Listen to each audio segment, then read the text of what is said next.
How old are you, Aaron? 21 this year. Why? Perengi shrugged, taking a sip of beer. Is that a lot for your species? Nah, I'm not a kid anymore. I see. The circa dust sang as the two sat in the hot summer evening. The old porch squeaked with every little motion under the weathered white paint. Now and then, a fresh breeze came through the woods, relieving both the human and the Athlon from the heat.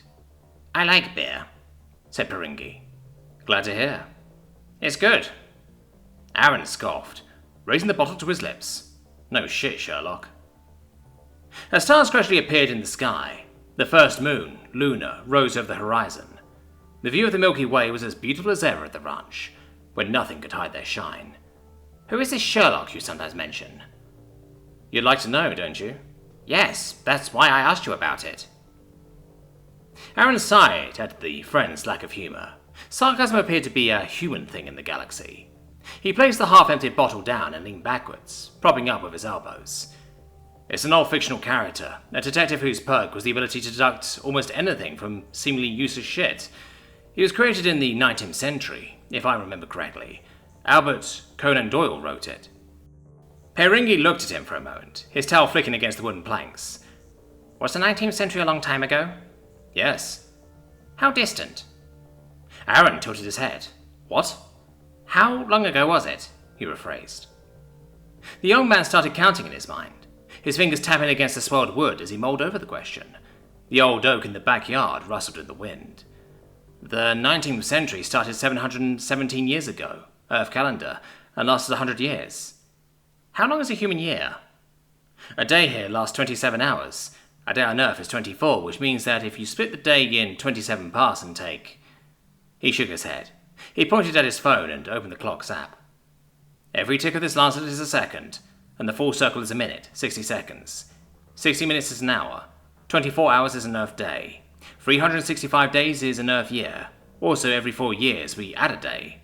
A century... Why? Something to do with odd hours in the planet's rotation. A century is 100 years. While his friend did the math, counting on his 4 fingers, Aaron put his phone away and gazed at the stars, resuming his bottle of beer. The second moon, Selene, had risen behind the tree's foliage, following Luna's path in the sky. That's not much. Aaron raised a single brow. What isn't? All of that, a century, 7 centuries, 717 years is just... not much. For the universe, maybe. 700 years is more than half a millennium. In the 19th century, we didn't even have flight. The orthodontist turned around, his lanky figure an odd fit in the human porch. Then how did you get here? Aaron looked at his friend. Even sitting on the decking, Perengi was nearly eye level with someone standing. What? How did you get here? The orthodontist repeated, twitching his ears. He was adorable doing so. He looked like a cat, which was the reason he was trying to lose the habit. Humans would pet anything they found cute, even if bigger and older than them. The singing of the cicadas became the only sound between the two, as Aaron tried to understand what his alien friend meant. A gust of wind carried over, bringing the scent of rain. Here is in on this planet.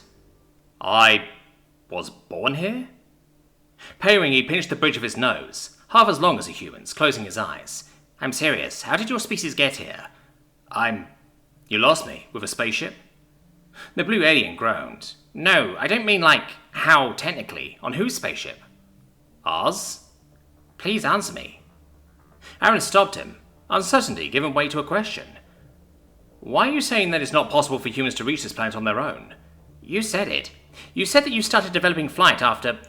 that you didn't have flight technology yet in the 19th century. So? Aaron, stop circling me around. I mean... The human chuckled as his alien friend used a figure of speech which did not translate, and raised a hand to stop him. Perengi was still new with the human race. He had arrived just a few months earlier. His English was still clunky. I'm not kidding you, I'm lost. I don't get what you are confused about. I'm saying that, if 700 years ago you didn't have flight technology, how come you now have FTL ships? Aaron tilted his head. He cleared his throat, still lost, but tried answering by repeating what he remembered from history class. We developed flight technology in the 20th century, and by the end of the 21st we perfected sublight space travel, colonizing Mars and Venus. By the end of the 23rd century, we organised our first interstellar trip on a generational ship. 60 years ago, in the 25th century, we finally achieved FDL with black hole curvature engines, and now we move for the stars exactly like you. Payne looked him dead in the eyes without blinking, his mind gaze grinding somewhere, then spent a full minute counting numbers while his lips moved without speaking.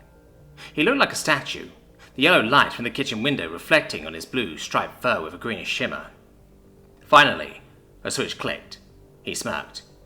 "You're kidding me." "What? No. What would even be the joke here?" The human laughed, surprised. Maybe his friend had not got what a century was. He took out his phone and opened the clock again. "It's too short. Your species couldn't possibly reach this technological growth that fast," repeated the Athronon, after hearing the explanation a second time. "What do you mean, so fast? It's been 7 centuries. That's enough time to let an empire die." "Aaron, stop. A good joke is a short joke." Aaron looked him dead in the eyes. "I'm not joking. From the first half of the 20th century to the first half of the 25th, 5 centuries is all the time it took us to go from pre-flight to FDL, and we did it alone." Pairingy seemed puzzled, his beard forgotten on the side. "Why? How long did it take you?" Aaron wasn't exactly a cultured man. For his short life, he had received a basic education before starting work at the ranch at 16. He had a knack for boxing, but wasn't good enough to join the regional bouts there on Pluraluna 2, and the few things he knew about space travel were from his dream of leaving the planet and travelling the cosmos. It wasn't the first time he was ignorant about the Athronons. Beyond the little bits of culture he had been exposed to over the years, the biological fact that they shat some of the most acidic things in the universe, as taught by the melted chemical toilet of summer 2515, where grass still refused to grow, and some words in their language, Aaron didn't know squat about them. Even more so about their history. He didn't know jack shit about that. "In human years, we went from pre-flight to FDL in 2,500 years, give or take." Aaron didn't know whether it was a long time or not. It sure was a lot more time than the humans, but the universe is a large place. Others were bound to have different timings. "That's a bit long," he still replied. He wondered how ancient Athronon history had to be, as he remembered that they had gotten FTL long before Gutenberg could even think about the print. "Can't blame us. Everything is, compared to humans." "What do you mean?" "You're faster than everyone else in the galaxy. Not just your biology, your society as a whole." "Our biology? You mean, like, in bed?"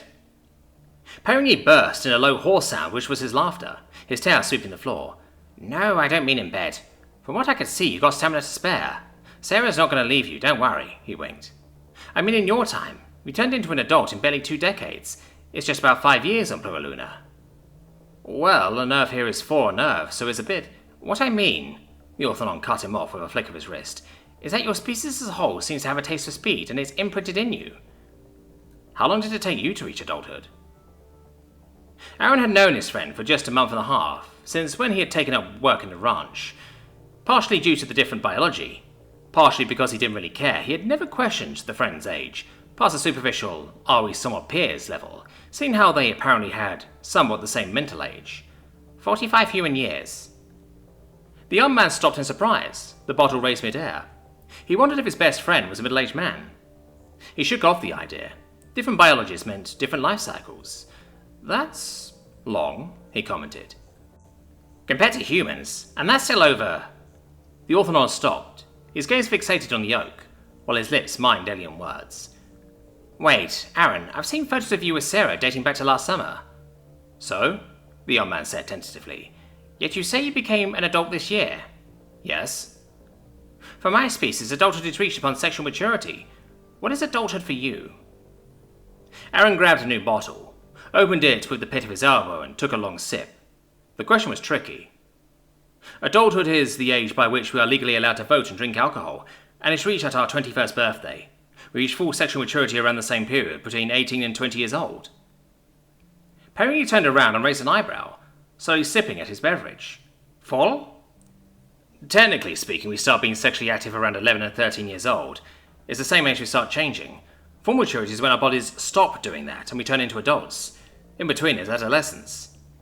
"That's—" he murmured without completing his thought, lowering his bottle. His long ears twitched. Aaron nodded. "Fascinating, yes. Also, the reason we take this long is because our brain is actually way more complicated than any other species from Earth. This is long for you? He interjected, his poker face gradually fading the more he heard about the human's biology. Most of the animals from there reach adulthood in their first year of life, shrugged the young man, returning his gaze to the stars. If there was one thing he thanked Sarah for, it was the documentary she made him watch. Ever since, he has started really digging into them. For example, horses, the ones we have in the stable, start walking within half an hour of their birth, he added. Then the realization hit him. Wait, you're telling me you reach sexual maturity at 50 years old? 45? You're incredibly rapid. No wonder your species was so fast. Are you sure it's not your species that's slow? I mean, you are like the elves from Lord of the Rings. It must be so interesting. It's a great book. I have a copy if you like. Not that idiot. Perry clicked his tongue with a smile. I was talking about... If you think about it, even the most basic flight technology is incredible. The technological success, born of an impossible dream and a long trial and error, he said, looking at the stars. In the evening, when they sat together like that after a long day of work, he often started talking about such things, like the beauty of technology, or the greatness of the universe. What a poet, Aaron teased him. I once encountered a great elder who was from the time before flight, and he has such wisdom to share. But if your people change so rapidly, it means you must have even more stories to tell. The Athenon ignored him. Wait, you met someone from before your flight era? What do you mean? Someone who was born before my people invented our first flight technology. Sure, they are quite rare among us, but for you it must be a whole different thing, he smiled with a shrug. That humans could be a species of great and vast change and even greater wisdom had never really occurred to Berengi. A whole new civilization of people who were quicker than everyone, under every point of view, was simply too much. He had lived among them for just a few months, and yet he had already seen many changes in their technology, like their new, improved global connected network. Given another century, how much would they accomplish? The idea alone made him quiver. What are you talking about? How? Well, I was on a trip over on Migord, our home planet, and there I found a small restaurant on the road to a mountain refuge, and after a bit of chatting I discovered the owner was actually a great elder. Man, it was awesome. He was one of the wisest beings I'd ever met. I'd like to take you there someday. You'll love it, he said, his eyes shining with glee at the memory. But how? Shouldn't he be dead? Perrier turned around with a gasp, a shocked expression on his face. That's horrible. Aaron, what the stars? No, not in that sense. I mean, well, you know. Aaron started, searching for the right words. The alcohol and the fatigue didn't help him. You told me it took you over 2,000 years to go from pre-flight to FTL. And why in the stars should a great elder die for that reason? And that you became FTO 1,000 years ago? 1,200, muttered the lanky alien, crossing his arms. So, why is he still alive? Aaron, stop. It's not funny and really offensive. The human looked at his friend, whose short fur was now standing on edge in rage. He reminded him of a jellyfish for some reason, like the ones he had seen in the documentaries Sarah had forced him to watch some days before. Ever since they started dating, he had learned more with her than when he was still in school. Her dream was to be a researcher, and she often talked about how the T. nutrictium, a small kind of jellyfish, could be the key to lengthening their lifespan, seeing as it did not age or something like that. She often talked about many species across the galaxy who did not age. Perry, how long does your species live? What do you mean? Aaron lowered his beer and took a deep breath as a realization came to him. Without being killed or dying in accidents, how long does a healthy Althenon live? What's with the weird question? Please, answer me. It's important. Well, forever, Dad. Don't change the subject. What you said was messed up. You don't joke about the death of an elder, ever. Even more so. Perry, we don't. His friend stopped arguing and looked at him. Only a twitch of the ear betrayed the sudden confusion under his anger. You don't what? We don't live forever. We die of old age. The Althenon stayed so still that Aaron's brain almost registered him as inanimate. A single shooting star crossed the horizon, scratching the firmament for an instant. What? We die of old age. Perry stared at him, those deep green eyes of his still as marble, searching for any sign that it was a lie, hoping for something, a small gesture, a tick, anything, that would expose Aaron's twisted sense of humour had struck yet again. That his joke had got the alien for good, and now he could drop the act. Yet Aaron's face remained unchanged. He was telling the truth. There was no fear, nor anger or envy in his voice, not a droplet of bitterness, not even the resignation of criminals sentenced to death. For him it was just a summer evening on the porch. His face was relaxed, satisfied one could say, if not for the distress brought by the conversation. He smiled, a gentle smile that put Perengi off. How long? The buzz of the cicadas covered the wind. A century at most. The world stopped making sense to the Orthonon, as if some untold law had just been broken. Humans were little more than flicks of light in the night, a light a small flame made to last a few seconds. In less than a century, the one in front of him would be lost to the flows of time. It wasn't a disease or an accident. There was no cure, no prevention. Death would come to him, punctual and inevitable. Aaron would die, and Sarah would die. They would grow old and wither under the flow of time like fruit flies, while Perengi would observe from the sideway, external spectator to the laws of existence, free from the oppression of death shackling them. He would watch, powerless, as the others marched their end.